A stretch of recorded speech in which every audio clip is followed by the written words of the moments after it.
خرابم. گناهی من چی بود بر من نگفتی، مرا تنها گذاشتی و بیرفتی، مرا تنها گذاشتی و بیرفتی.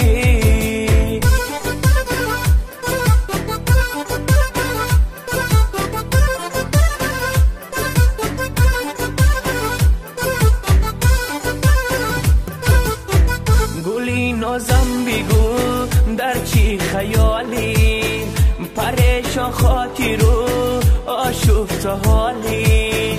بیا که تا ابد ای جان شیرین، همیشه در دلم جایی تو خالی، همیشه در دلم جایی تو خالی. بیا ببین مرا در چی عذابم، از رفتنی تو من خانه خرابم.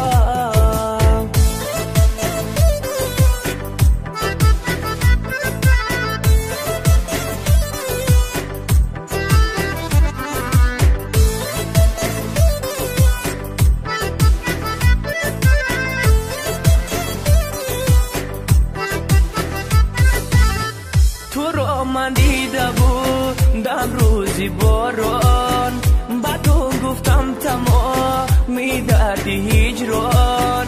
چی گفتم که زی من رنجیده رفتی، مرا کردی چرا بیهوده گریان.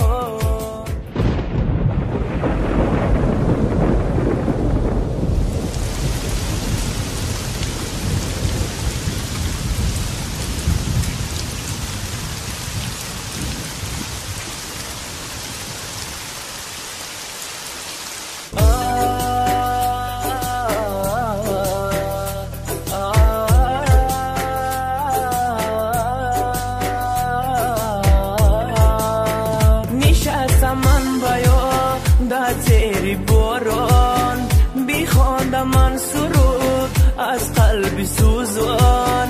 بیا برگرد از این زن پیشکی من، کی روز میشوی آخیر پشیمان. بیا ببین مرا در چی عذابم، از رفتنی تو من خانه خرابم. گناهی من چی بود بر من نگفتی، مرا تنها گذاشتی و بیرفتی، مرا تنها گذاشتی و بیرفتی.